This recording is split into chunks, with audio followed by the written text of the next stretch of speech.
Hello everybody, today we are back in Emerald and we will play through it with only Yanma. It might be again a weird choice, but a friend of mine really likes it. The rules are as usual, only using Yanma in battle, not using items in battle, and not using the move double team.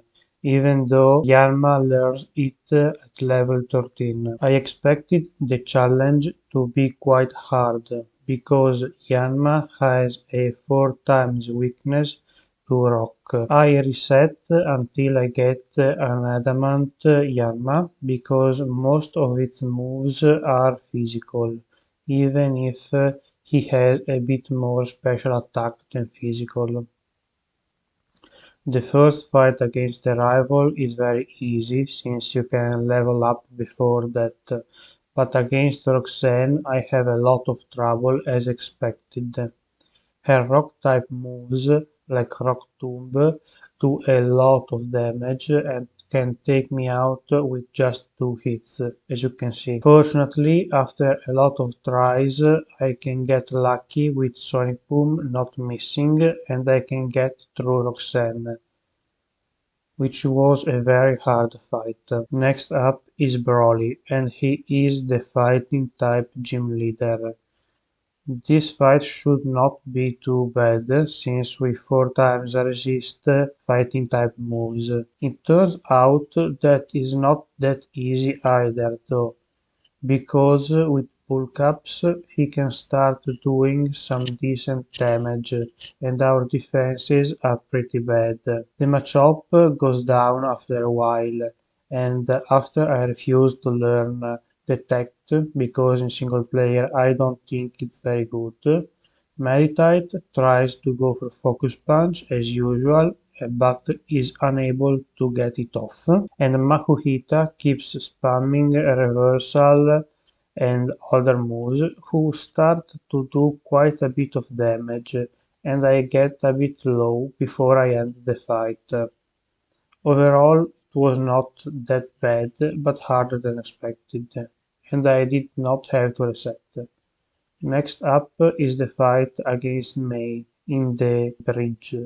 She is quite a bit tough, because her Wingull is super effective and her Slugma puts me to sleep, which lets the Grovyle do a lot of damage, and I survive with only 4 HP. Wattson is a nightmare as usual. He has electric type moves that deal a lot of damage to us because we are flying type. He also has static on 2 of his Pokémon, which procs a lot since we have to use mostly physical moves which make contact. After a lot of resets, as you can see, I managed to get to the Magneton without getting paralyzed, and with some luck from Sonic Boom and Supersonic, I can get through the fight, finally. Wattson is always gonna be a big problem unless you have a way of doing good damage to the Magneton. Next up is Maxi on top of the volcano. He can be quite scary because of the Zubat and the Camerapt, but this time thankfully nothing bad happens and we can get through him without any issues. We are against Flannery now. She is a fire-type gym leader, and while her first 3 Pokémon don't do much, her Torkoal has massive physical defense and can almost one-shot me with Overhit. So if I take a little bit of damage earlier, I'm dead to just 1 Overhit. This time I get lucky with Confusion and I can get through the fight. I could have tanked 1 Overhit at that HP. So far we have defeated the Rock, Electric and Fire gyms. So 3 types that are very effective against Yanma. Hopefully the rest of the game will be easier, since we don't have many gyms that are super effective against us. After that we are against our dad, the normal type gym leader Norman. He is not very bad. His Pokémon do a bit of damage to me, but they are not very strong, and they are also not super effective against me. Her Slacking, as usual, tries to go for counter every time it can, so you just confuse it when he does. Next up is the fight against May after the Weather Institute, and she is extremely easy. Her starter is not fully evolved yet, and it will never be, so it's not a problem. Now we're against Winona. She uses flying type Pokémon, which are super effective against us. But the problem in this fight is mostly the Skarmory, not because it's flying type, but because it's steel type. We can't do much damage to him, and she keeps healing him with the hyper potions, which makes him a very dangerous opponent because he has a lot of health and can get off a lot of attacks against you. This girl gives you Giga Drain if you have a grass type Pokemon in your team. Next up is Maxi again. This time he's a bit more scary and I had to reset once because the Camerupt did some damage and the Crobat finished me off. This time though it's easier and even if Crobat gets a crit I can survive and win the fight. Next up is Tate and Liza, and they are pretty hard as usual because it's a 2v1 and I had to reset a few times and go level up as usual. Thankfully, thanks to Giga Drain, I can deal good damage to the Solrock and Lunaton and recover quite a lot of HP in the meantime. Lunaton is a bit harder because it keeps spamming Calm Mind, so I get a bit scary, but he does not attack me, so I win. Next up is a double fight, and this time I lose it once because the Camerapts keep focusing on me and I can't do much to them if Metang does not decide to cooperate. The second time around it goes more smoothly and the camera-ups keep setting up amnesia, which is not good for them because I am mostly a physical attacker. And after a few turns I can get through the double fight with some HP left.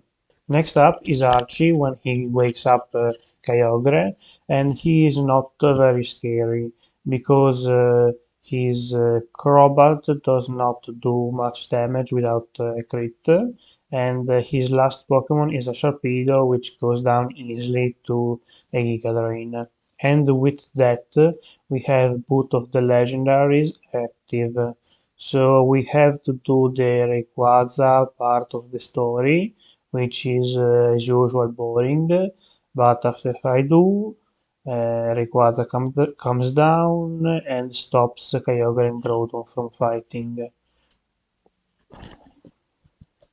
Juan is not particularly hard, but I had to reset one time because the Kingdra rode me with Ice Beam, so I died. This time around it does not freeze me, so I can finish him off with a few Giga Drains. Overall a pretty easy gym fight. Probably the easiest so far. Next up is Wally, and as you can see I had to reset a few times to the Magneton. As usual I can't do much damage and he is super effective against me. This time I get lucky with Supersonic and I can get through the rest of his fight without much issues. Too bad that they did not do more with Wally. I like him as a rival. Sidney is surprisingly hard because he has some pretty hard-hitting Pokémon, especially this Absol with the Rock Slide, but overall he is not that bad compared to many of the gym leaders that we fought so far. Second Elite Four, Phoebe, is actually very easy. This time she does not mess with me with confusion or curse, so I'm free to fight the rest of the battle without any annoying effects, and even if I take quite a bit of damage, I can get through the fight on my first take. Next up, Glacia. She is scary on paper, but not that bad in actuality. I die a couple of times. One was to freeze, and after a couple of attempts, I get frozen again, but I thaw out and finish her Wolverine off. Last Elite Four is Drake, and as usual, he is a very big problem because of the rock type moves. His Sheldon does not use Rock Tomb this time, so I'm have a lot more HP. His Flygon has Flamethrower, which burn me a lot. Eltaria is not that big of a problem, but Salamence is with the Rock Slide. As you can see, it does massive damage. Thankfully, I live on 1 HP against the Kingdra and I can win the fight. That was very lucky. Fortunately for us, the champion is not very hard, and he goes down without me having to reset. Thanks to Giga Drain, I can keep my health pretty high while I fight. And even though I risk getting frozen or poisoned by some of his Pokémons, it does not happen, so I can get through most of them in just a couple of turns. Gyarados gets a bit scary because he uses Dragon Dance and he could probably take me out in one shot with Hyper Beam, but I get a crit and I finish the game. Thank you for watching. Please like, subscribe, write a comment to let me know if you liked it or if I should improve something. And see you next time.